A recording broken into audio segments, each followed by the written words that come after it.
All right. Hello, everyone. Welcome to Getting Grants for Your Museum with IMLS and CAM. Before we kind of launch into the program, I just want to do a couple of housekeeping notes and also just a little bit of an acknowledgement.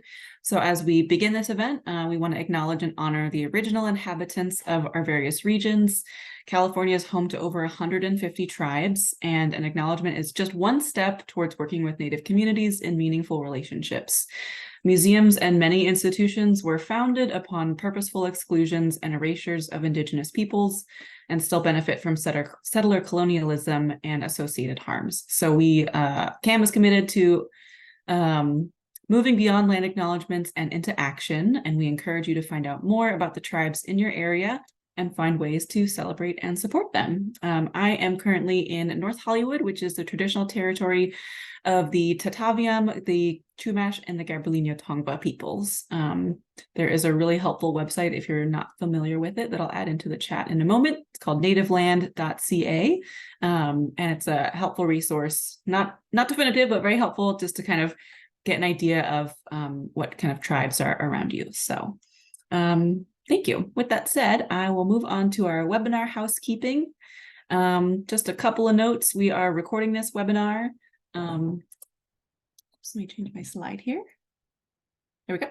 We are recording this webinar. We'll be posting it to our CAM YouTube page. We'll send you a link to that, as well as some of the resources from Mark after this session. And the chat will be open throughout the time as well.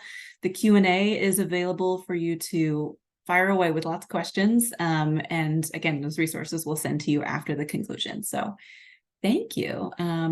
My email is, I forgot to update my email on here. I'll put it in the chat as well. My email is programs@calmuseums.org. If you're having any questions or tech issues, you can always send me an email to let me know. Okay, I will pass it over to Jennifer Caballero. Thanks, Rochelle.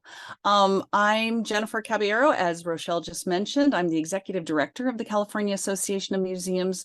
I'm thrilled that we are able to welcome Mark Isaacson in just a minute here, but I wanted to spend just 1 minute on a couple of quick slides to announce that there are some new grant opportunities on the horizon in California. And I want to spend just a minute to speak about two of them. The Handumi Jean Tahan Development Fund is one, and then the CCHE's Museum Grant Program is another. So for the next slide, I'll go into a couple of scenarios.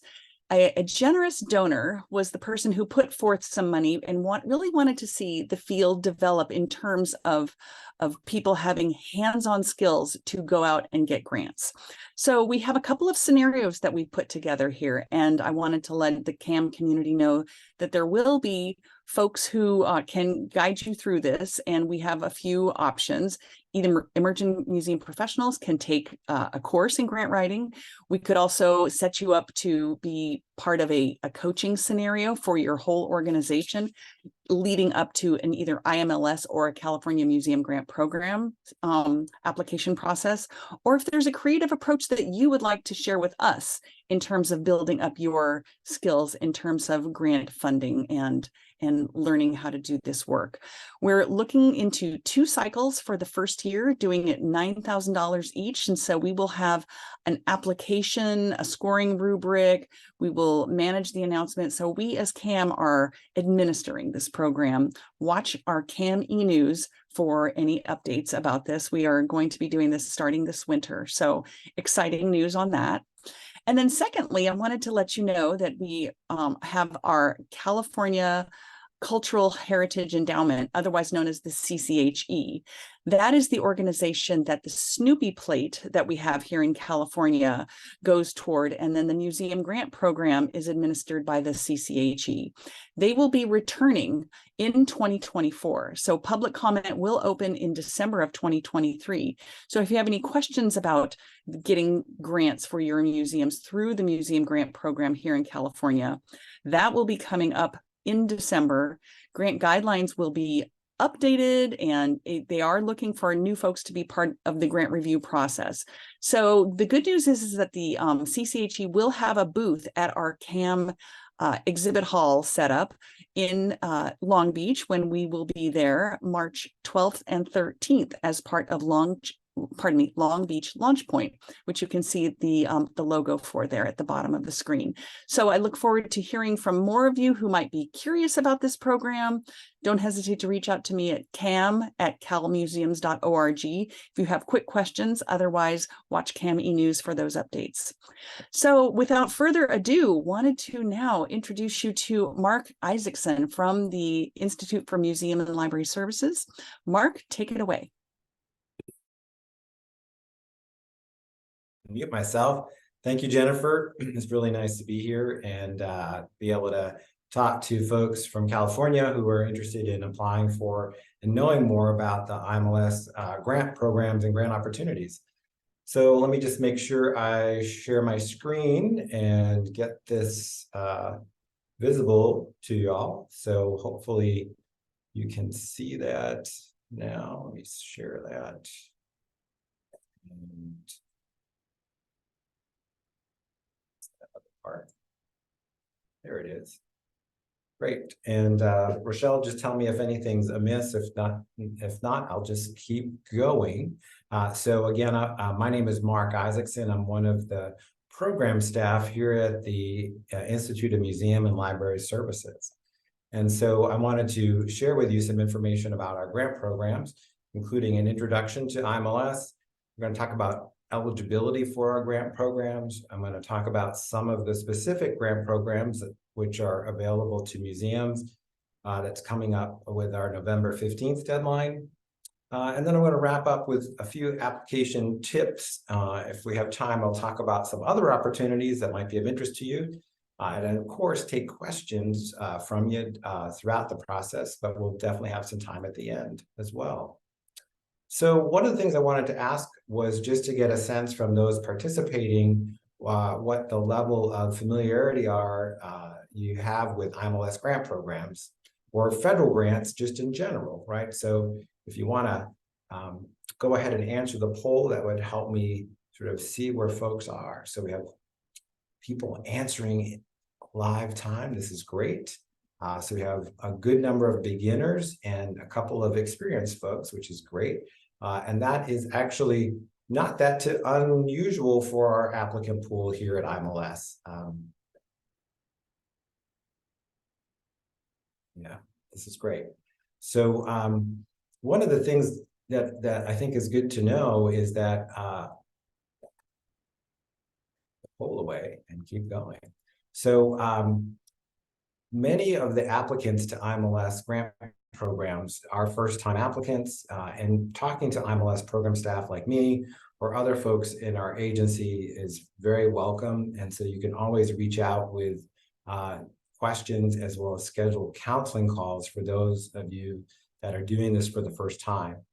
We also have an informational video that's available that's called Getting Started with IMLS Grants.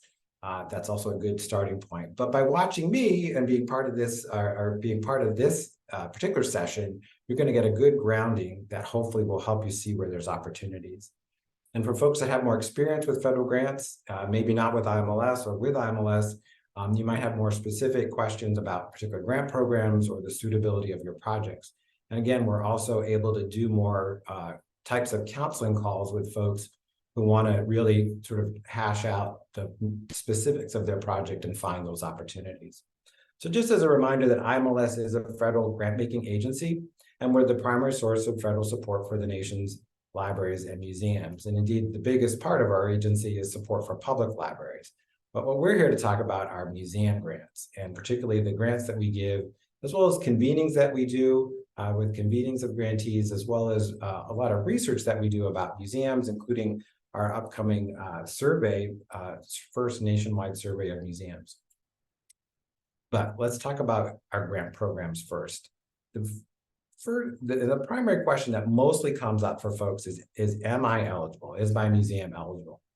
So I wanted to get that off as a topic at the beginning. And so if you're a unit of state or local or tribal government or a private nonprofit organization, you're eligible. If you're a business or an individual or a unit of federal government, you're not eligible. And when we say museums, we're pretty comprehensive. So a museum is every type of entity that you see here, plus others that aren't listed here. So the idea is that while it is also a traditional sense of what a museum is, we also encompass sort of the other kinds of museums and things and places that do museum type activities, like present exhibits or do programs to the public. And to drill down a little further on that, the eligibility requirements really are about that you have professional staff, that you're organized for educational or aesthetic purposes, that you use objects, you care for objects, and you exhibit them at least 120 days a year. Because we want to make sure that the projects that you're funding, that we're funding, that these are things that can be accessed and used by the general public. And like I said, you're not eligible if you're a federal institution or a for-profit or an individual or not in the United States. So I'm just going to stop there. And if anyone has any specific questions about eligibility, feel free to drop that in the chat if you have any questions. But if not, we're going to go ahead and move on into the grant programs, because I know folks are interested in what kind of grant programs we have and what might be available. So here's a little QR code. You can screenshot that if you want with your phone, if you want to pull that out. But you can also know that there's a one-page listing of all of our grant programs that we're going to make sure you have a listing of all the grant programs, as well as information available on our website. So as I go through these slides, I just want to make sure that you know that this information is available elsewhere as well. But our goal is really just to give you a sense of the different grant programs we have and help you find a path for choosing the right program for the projects. So I would like to just ask a question in the chat now about some of the high priority activities that you might be thinking about as important for your museum, things that you might want to get funding for. So just drop in the chat an answer to those questions if you're able to. Because I'm really just curious to see if there are any things that you're thinking about that you need funding for. Is it, I don't want to guess, but maybe people? Do you need more people? Do you need more staff? Do you need to pay for people? Do you need to pay for new exhibits? Shelving for collections? People and staff, yes, right? Always people are important, and paying people is also important too, wherever possible.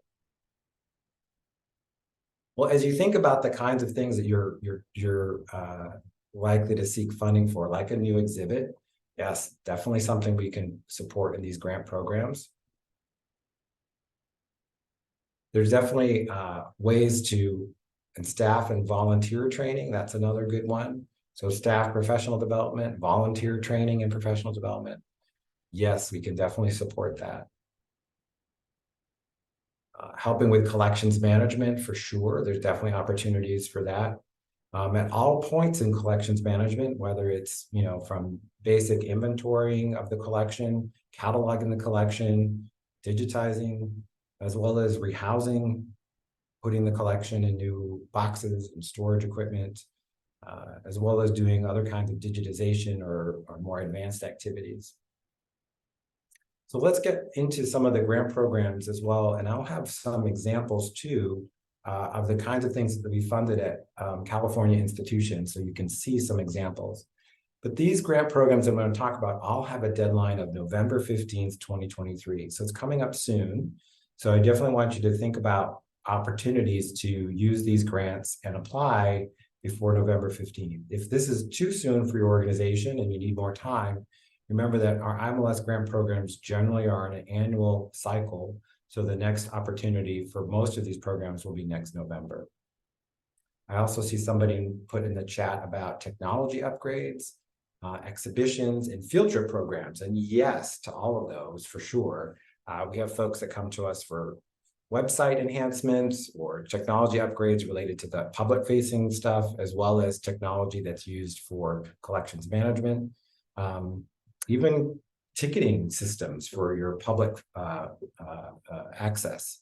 And of course, field trip programs are a big thing too. One of our most common, I think, requests in our grant programs is for school programs working with K-12 audiences, and that could be paying for field trips, helping to pay for transportation, I should say, is usually the biggest ticket, developing curriculum for those audiences, doing teacher professional development, as well as building up your staff. So if you need a museum education coordinator to help coordinate all these school trips, that's also something that we can include. So let's get into some of these examples, and thank you to everyone for putting those in the chat. So the Museums for America program is our largest grant program. It's the one that gets the largest number of applications each year, and it's the one through which we make the largest number of awards.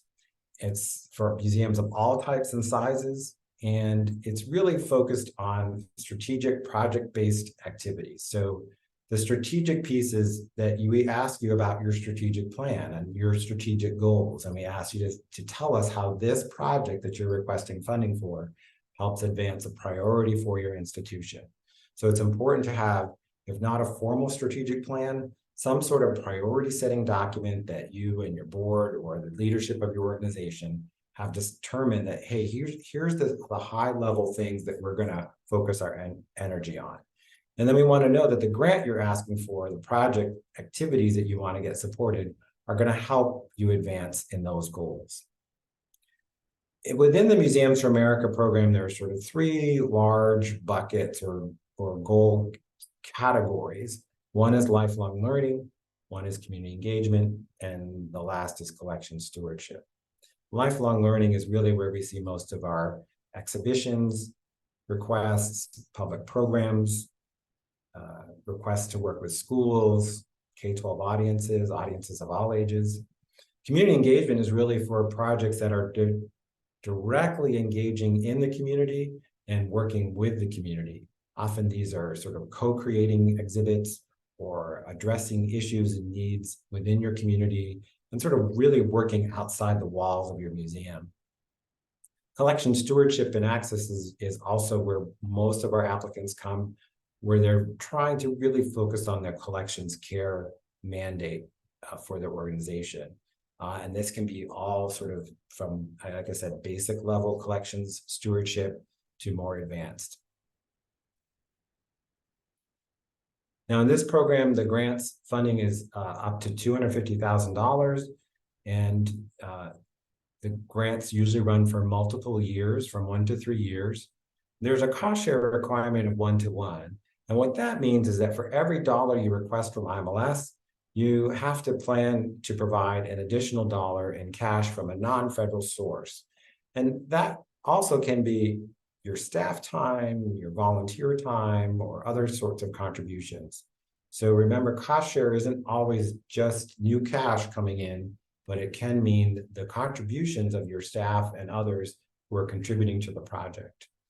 Again, with all of these programs I'm going to talk about in this first section, the application deadline is November 15th, and these are for projects to start next September. So there's a long process of review of each application before we make a decision about what gets funded.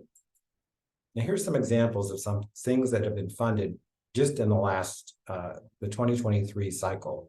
So this was a project at the San Francisco Botanic Gardens. And really, this was focused on their collections, developing a unified collections policy for all 3 botanic gardens, because they're newly sort of combining efforts there to really build the capacity of the collections team and integrate and expand their digital asset management systems. It's also providing better public access for visitors and students and researchers, and sort of creating a more real-time and accurate information about the living collections at the Conservatory of Flowers, the Japanese Tea Garden, and the Botanic Garden.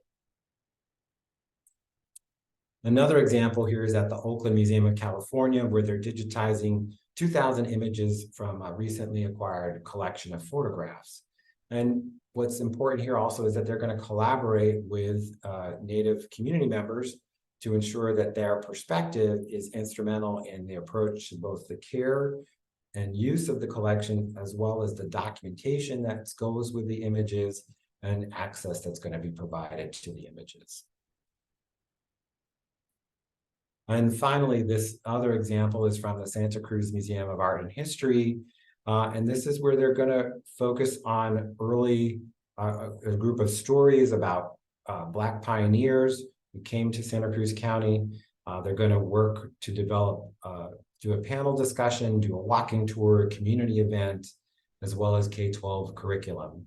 So there's lots of opportunities here to think about your project that might have multiple elements to it and build that into a cohesive whole in a project like this.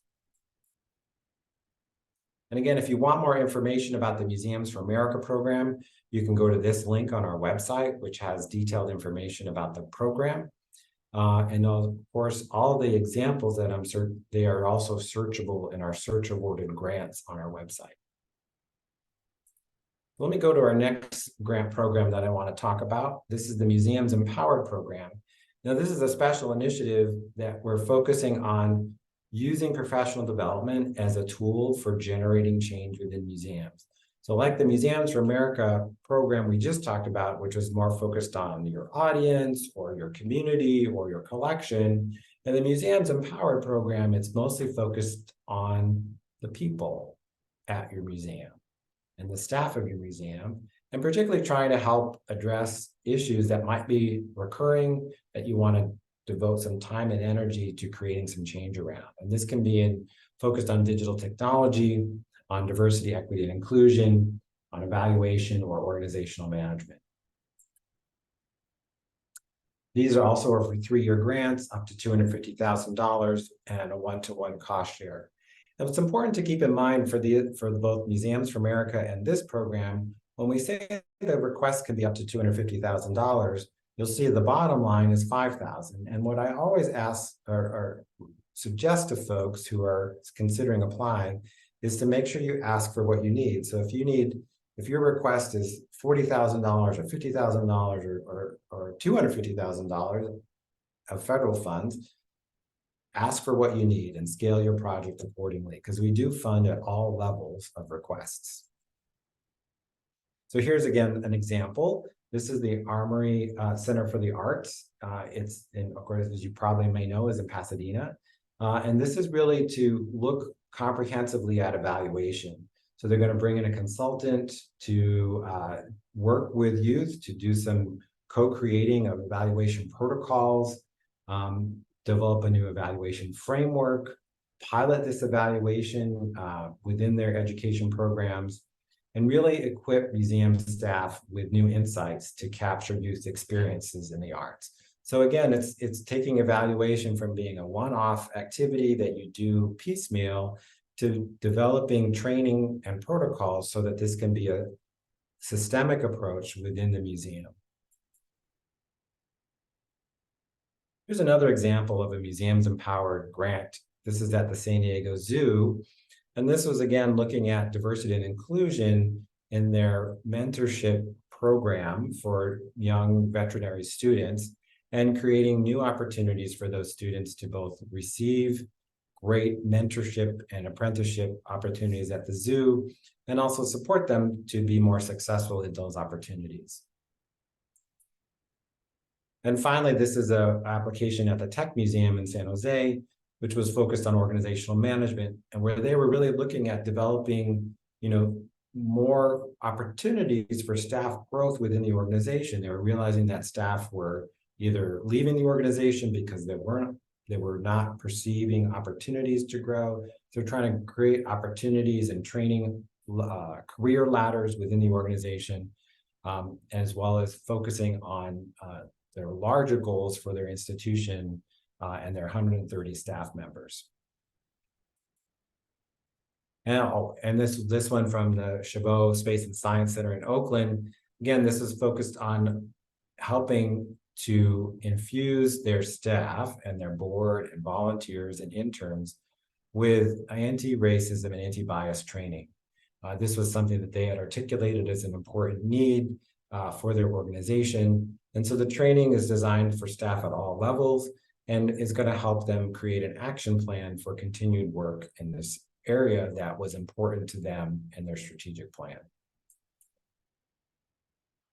Again, you can link to this information on our website if you want to dive deeper a little bit into the Museums Empower program. So next, this program I want to spend make sure we talk about, which is our Inspire program for small museums. And it's like our Museums for America program. It's designed for museums to do project-based activities that support something that's an important priority for your organization. It's in the categories of lifelong learning and collection stewardship, but also institutional capacity, which is really focused on the needs of small museums, sometimes to do basic level institutional capacity building activities. Say you need an emergency operations plan because you don't have one. Well, this is the category to do that sort of basic planning activity and receive funding for that kind of work. These grants are also scaled a little smaller than some of our other grant programs. And again, for a small project from $5,000 to $25,000, there's no cost share required. So it's all under the grant funds. For a little bit larger projects requesting $25,000 to $75,000 in grant funds, there's a one-to-one cost share required. And again, this means that the cost share can be part of your contributing costs. So your staff time and volunteer time all are included here as cost share. Another question that often comes up about the Inspire program is, what is a small museum? And there's a wide variety of museum disciplines and locations where museums are located across the country, and determining the institution's size may rest on a number of factors. So as a result, what we ask you in the Inspire application is to talk about whether and how your museum is small. So that's your case to make. So again, a small historic house museum may have a very different operating budget than a small science museum or zoo, which might have a larger operating budget or different staffing levels. Both of them are small within the context of history museums or in the context of science museums. Or it could be based on your particular geographic location. Maybe within the context of where your organization lives, you're a small museum. So anyway, if you have any questions about eligibility for the Inspire program, you can always reach out and talk to me or one of the program staff to further understand the eligibility. Here's some examples of things that we funded recently. This was the Gold Nugget Museum. This was a staff training and capacity building project, helping them really build up some basic, important policy and procedures manuals like a collections management plan, exhibit development and installation manual, emergency plan, and visitor services manual. Very important, very strategic, and necessary for this organization. Another example, the Museum of Craft and Design in San Francisco.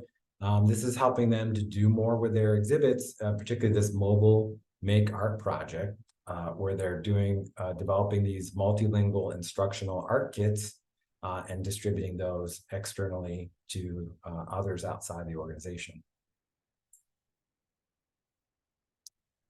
And this is another thing to mention for those that are interested in applying for our grant programs is we do have sample applications available. And this is one that is a sample and is available to you. And I'll make sure to put that link later in the chat. Oh, there it is. Perfect. Yes, so there's sample applications listed on our website. And if you want to see, for example, the Museum and Craft and Designs application narrative, as well as their schedule of completion, those are available to you. And these are the ones that reviewers read last cycle and said, these are really interesting and these are really useful and helpful as examples of applications that answered all the questions and provided all the information we needed. So please look at those samples if you're curious to see what it takes to prepare and submit a solid application. And last, in the Inspire program, I'm going to talk about the Lindsay Wildlife Experience. This is creating a new aviary or bird animal enclosure and the Nature Cove, an outdoor program presentation area, and particularly upgrading it to make it fully accessible. So again, when we say museums, I want to make sure people understand that these include museums with living collections, like nature centers and zoos and aquariums. And of course, you can go to our website to find more information about the Inspire program. Our National Leadership Grants program is really where we see organizations coming in for big projects, large dollar amounts, highly collaborative, to address a field-wide need, problem, or challenge. So what does that look like? These grants can go up to $750,000. They can involve pure research. So sometimes zoos and aquariums come to us to do research on species preservation, for example. But we can also do smaller size projects too. This is one for the Children's Creativity Museum in San Francisco, which was really looking at expanding a network for leaders of color, creating a network of museum executives from underrepresented backgrounds, and using this as to create a paper, basically, to share out the findings of this approach. So part of the National Leadership Grants too is testing out new ideas or testing out new networks and doing research and evaluation of that and sharing it out externally so that other organizations or other folks can use those results.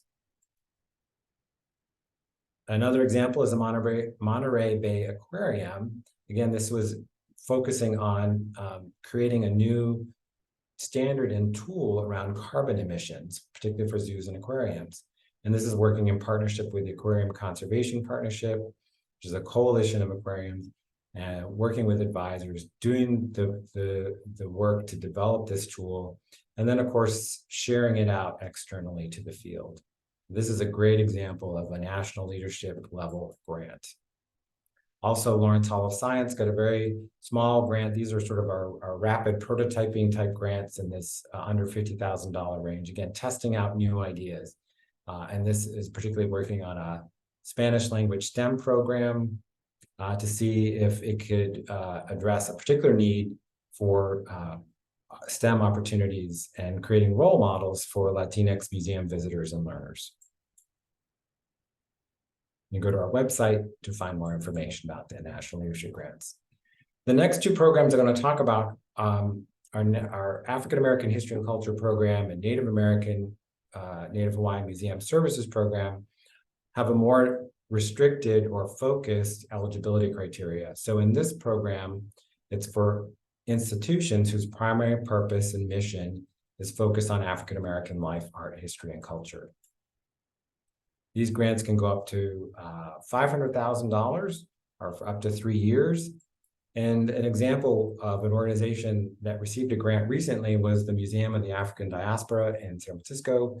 And this is to further expand their literacy and arts program to provide free classes and visits to 3rd and 4th grade students from Title I schools in the San Francisco Bay Area. So this also includes working with a teacher advisory committee and developing resources and a portal for students and lessons and podcasts and all sorts of stuff. Very interesting project and building on something that they have been working on and sort of taking it to the next level. You can find more information on our website about that.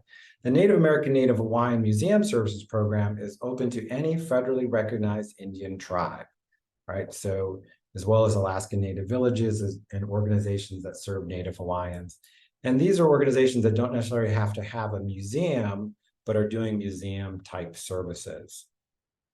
And these grants can go up to $250,000 and do not require cost share. So here's an example with the 29 Palms Band of Mission Indians. This was developing plans for their proposed or future cultural center and museum, sort of doing some of their governance, operations, staffings, and planning needs, as well as convening members of the community to talk through and develop this plan and create a foundation for the future, pretty much. Another example is the Wyatt tribe in Lolita, California.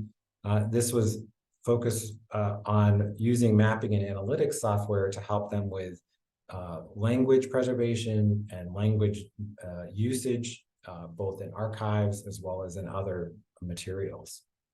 We do see a lot of projects that come into this program that are focused on language preservation. And again, the information is available on our website about that. We have a brand new program that we launched just this year. It's our American Latino Museum Internship and Fellowship Program. And again, this is for museums with a primary focus on American Latino art, history, and culture, as well as institutions of higher education such as HSIs or Hispanic serving institutions. We're going to have another cycle of these awards starting with March 1st deadline, and these grants go up to $750,000. And an example of one that was awarded recently was to the Museum of Latin American Art, which is working with UC Irvine, Cal State University, and UCLA and USC to develop a Latino Museum Research and Fellowship Consortium. And this will be a paid fellowship for master's and postdoctoral students.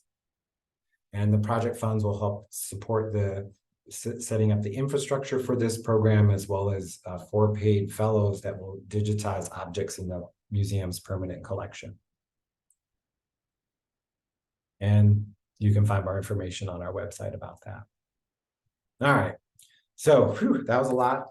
We got through all of the core grant programs, and I just wanted to see if there's any questions about our grant programs or information I shared, or if there's anything that may have come up in the chat. And I will then do my next section, which is about just a few tips and suggestions that if you're going to apply to help you in preparing an application. So let's see if there's any questions that pop up about our grant programs or about projects that you're thinking of that maybe you saw one of the examples and you're wondering, what's that about? Or that's not exactly what we were thinking about, but if you have any questions, please drop them in the Q&A or the chat.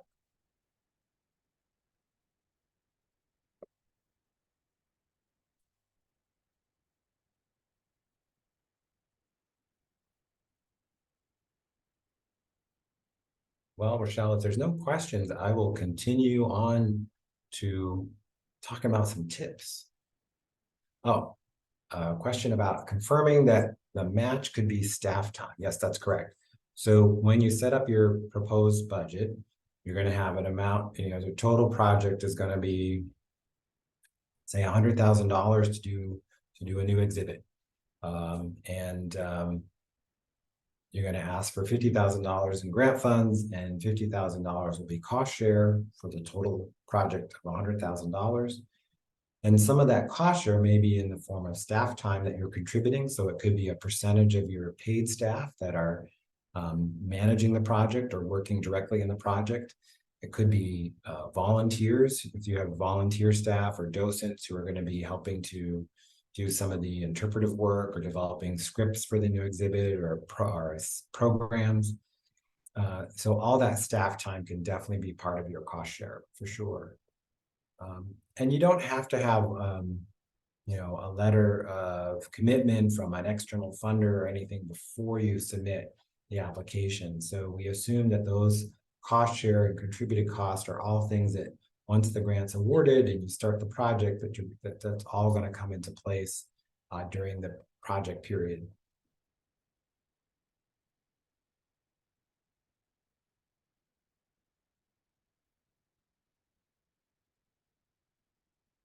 All right, so in this slide, I'm just going to talk about some of the things that you want to think about when you're applying for an IMLS grant. So selecting a grant program is important. As you can see, there are several different grant programs. Some of them vary based on eligibility, and what kind of institution you are, what your focus is, but also the type of project you're requesting and what it is you hope to achieve by using the IMLS grant funding might impact which grant program you pick or which grant program category you select. So start by selecting a grant program, making sure the eligibility requirements align, looking at the notice of funding opportunity. Sometimes we call that a NOFO, but it's a notice of funding opportunity, NOFO. And if you went to any of those links on our website for each grant page, you would have seen the NOFO. You're going to look at sample applications and we talked about some of the sample applications that we posted. We have informational videos on our website. There's one on just getting started with IMLS grants. So if you want a refresher to some of the things we talked about or want a little more detail about, say, your registrations. So when I say check your registrations, there's two things to keep in mind. And one is grants.gov is the portal where all grant applications are submitted. And it's free to do this and submit your application in grants.gov, but you do have to be registered in that system so you can submit. And you should always think about talking with a program officer. So at IMLS, we're very open to having you as an applicant talk to me or one of the staff. Last year, we did over 500 counseling calls in the 3 months prior to the deadline, talking to folks and helping answer their questions and making sure that they were doing everything they needed to do to put together a successful application. So since we spent a lot of our time talking about the different grant programs, you might already have a sense of which aligns best to your project. And when you go to those grant program pages, whether Museums for America or the Inspire program, you're going to see the current notice of funding opportunity, and that's like a 35, 40-page PDF. That's all the instructions you need and describes all the different parts of the application you have to prepare. It also includes links to program staff. So myself and the other staff working on the grant programs, as well as a link to schedule time directly on our calendar. So you can, it's easy to schedule those appointments and also take a look at those information videos if you want more detailed information. Now, sample applications are available on the IMLS website. We included the link for that, and they're organized by grant program as well as the categories. And these are just ones, again, we funded in the last cycle, and those samples are there to really help you understand what's required and what's makes a good project. The main thing is in those writing those narratives, just answer the questions that we list in the notice of funding opportunity and just create those headings, answer those questions directly. You don't have to worry about creating a big fancy narrative, but just directly answer those questions as best as you can, and know that what we're looking for and what the peer reviewers are looking for is that your application is likely to be successful if funded, that you've designed a project that's going to get you the results that you want to get to. So what are some tips? If you are going to apply for a grant, definitely want to start early. It's still early, it's still a few weeks to go. But applications are time-stamped in grants.gov, and anything after 11:59 p.m. on the deadline date will be late. And that's 11:59 p.m. Eastern time.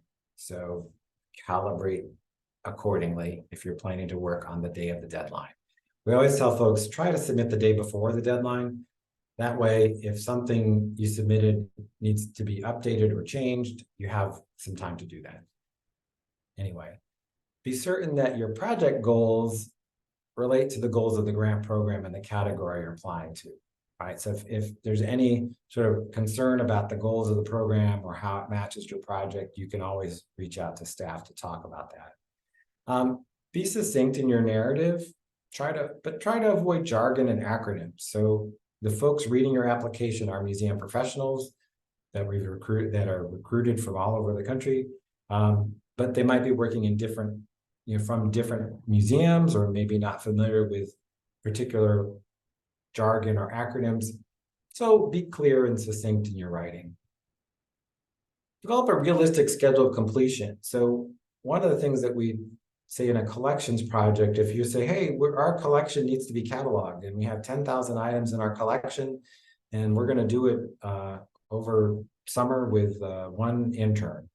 Well, that might not be realistic. So maybe a better approach is to think about it as a phased project. Maybe the first phase is to focus on some part of the collection that's most highly researched or you're requested for research. And so the project is catalog our newspaper archives, because that's what people ask for, or catalog the genealogy collection or something like that. And then maybe next year you apply for another grant to do phase 2, which is to catalog the textile collection or the other part of your collection, right? So you can always think about your project in phases or components and be realistic about what you can achieve with the resources that you've identified in the budget. So if you want to do it all at once, make sure you build in enough time and enough staff, right? And build in all those people. You want to identify consultants or key personnel. So again, if you're going to bring in an expert, try to identify that person up front. If you're going to work with a community or a particular partner in your community, talk about who you're going to serve and why this is important to you and why it's important to them, right? Particularly when you're talking about community engagement, it should be important to that community as well, whatever the activity is that you're going to do with them. And then, of course, double check your work. So one of the things we say is, ask a colleague to read your stuff who's not deeply familiar with the work, because they're looking at it with a fresh eye, much like a reviewer is going to be doing. All right, before I wrap up my tips, I have just a few more to talk about. And really, this is about, if you have data and recent relevant data, use that to make your points. And be realistic, if you don't have data about your audience, then make that part of the project, collecting data, or use other metrics if you have other metrics to use.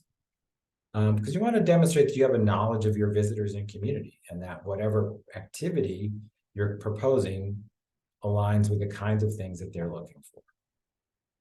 As far as letters of support, that often comes up as a question, and people ask, should I have a letter of support?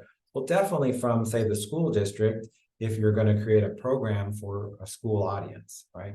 You want to have a letter of support from the school. So any letter of support from somebody who's named in the application, either as a consultant or as a partner or community entity, those letters of support are very essential. We have the supporting documents part of the application, and you can use that to provide more detail and context about your museum and about the approach to the project. Write the abstract last. That abstract is the summary of your project, and most folks find that when they do that last, it's the best because then they have all the ideas in their head. And of course, reach out to IMLS staff if you have any questions. And last, I'm going to talk about peer reviewing. And so if you want to be a peer reviewer, there's opportunities for you to do that.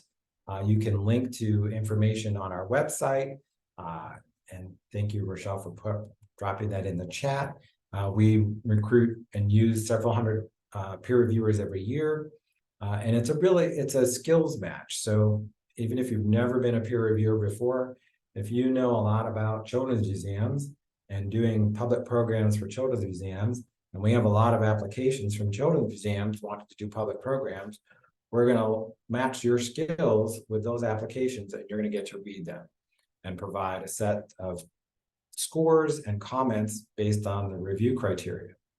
And those comments that the peer reviewers give in writing go back to the applicants anonymously so that you can see where the strengths and weaknesses were in your proposal. Again, the links here, and it's a great opportunity to just give back to the field. There's a small honorarium as well. So it's just a good opportunity to apply. And we're doing the recruitment right now. The recruitment portal will be open through the end of the calendar year.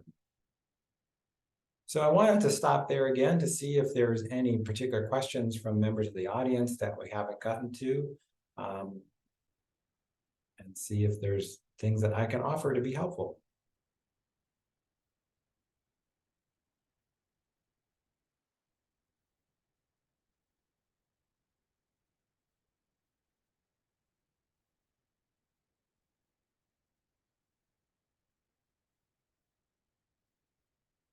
Well, I know it was a lot of information. One of the things I will say that I didn't talk about in this section is that if your organization is new to federal grants, if your organization has never applied for a federal grant or is first time applying, you do want to make sure that your organization is registered at a site called sam.gov. It's called the System for Award Management. And any entity doing business with the federal government, and by applying for a grant, you're an entity doing business with the federal government, you have to be registered in sam.gov.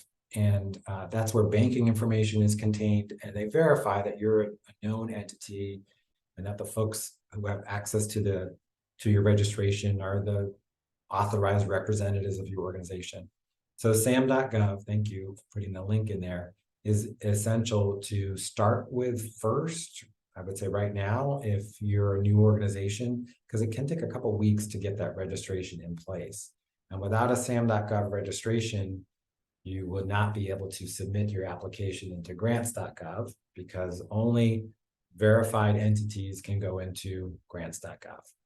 So that's just one hurdle. It's free. Those registrations don't cost anything, but they do take a little bit of time to complete the process. We talk a little bit about that in our video on our website on getting started with IMLS grants. There's more detail on that. Anyway, I see there's a question, so let's see if I can look over and see what the question is. Hold on a second. You speak to the prospect of how to plan and organize your work schedule of completion. How do you know if you should apply for a 1, 2, or 3-year project? Is it wise to go for a smaller, shorter term grant in your first foray for IMLS funding? That's an interesting question. So I would go about that a couple of ways. So we look to fund projects that help advance a strategic priority for your institution. So say if your priority for your institution is to get your collections in order because you have a rooms full of collection items that are untouched. So that's a high level priority, is to deal with the collection and get control of it. So the project might be a full inventory. And if you can do that in 3 years, and you can scope it out as a work that can get accomplished in 3 years, and the budget fits, meaning that the cost that you're laying out all fit into sort of a 3-year time frame, then definitely ask for a 3-year project. I think what we like to do is, like I said, fund projects at all levels. Typically, 1-year projects are a little worrisome, and I'll say that from a review standpoint, 1-year projects raise some concerns, and here's why. When the peer reviewers are looking at your application, they're folks working in museums that know how hard it is to do some of this work. And they recognize that with our cycle, you apply in November, you'd be notified in August of next year that you're about a funding decision, and your project starts in September. So if you have a 1-year project and you're going to hire somebody to write curriculum for your new state standards so that your school trips have, curriculum-based standards, is that enough time to recruit and hire somebody and do the work and talk to teachers and roll it out? Because in 1 year, that might not be enough time. So we often see that the 1-year grants are a little tight for folks to complete something. So you can make an 18-month project if that works. So really, it does depend on the project activities and what you hope to accomplish by the end, as well as knowing that, the determination of whether you are getting funded is going to be, not till next summer, and you'll want to start right away. I hope that gets to the kind of information you were hoping to hear about with that question.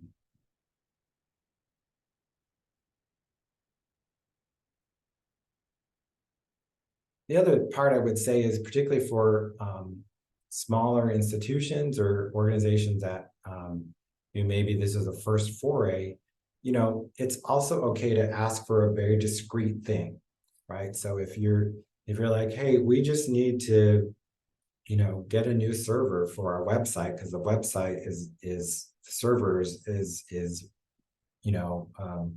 old and we need to upgrade our server. It might be very simple, sort of technology upgrade, and maybe a refresh of the website. And if that's it, great. If there's more bells and whistles to add to the project and you want to build that into the project, you can do that too. But it's also okay to scope and scale it to the specific need that you have and things that you're gonna need in the time frame that the grant's going to be offered.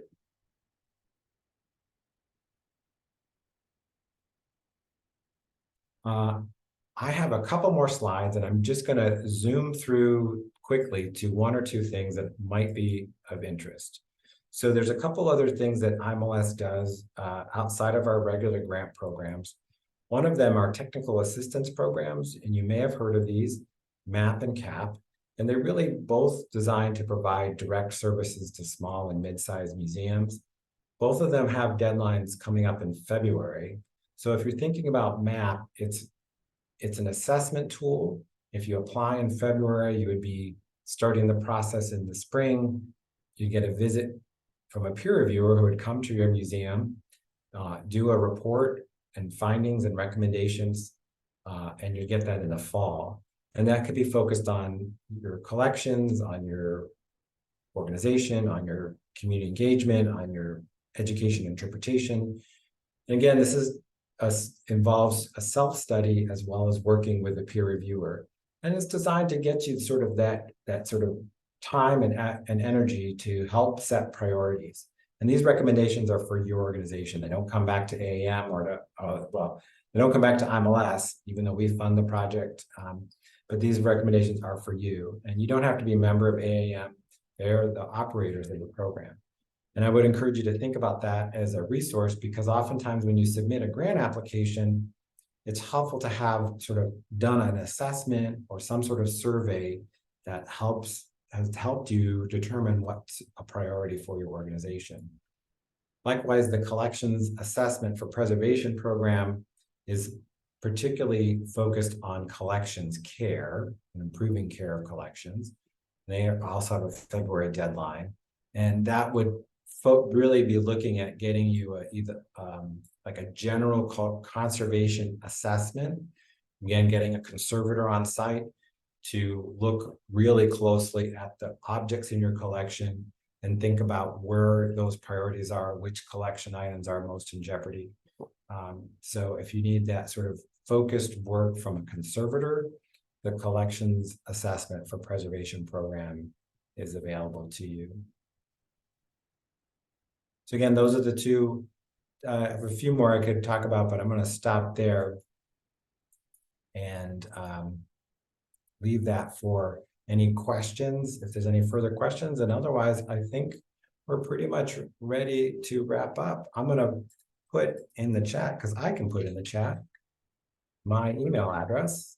I'm happy to share that with folks if you want to reach out to me at IMLS, and you can ask questions directly there if that's helpful to you.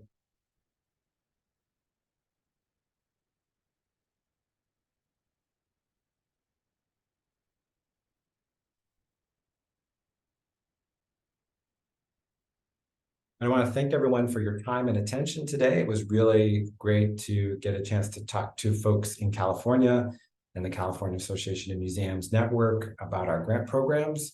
We, I think, had over 36 grantees in California in our last cycle, and I know I highlighted a few of those in my presentation. And I hope that you and your organization will be one of those that we can highlight in a future presentation. So best of luck with your endeavors in applying for an IMLS grant.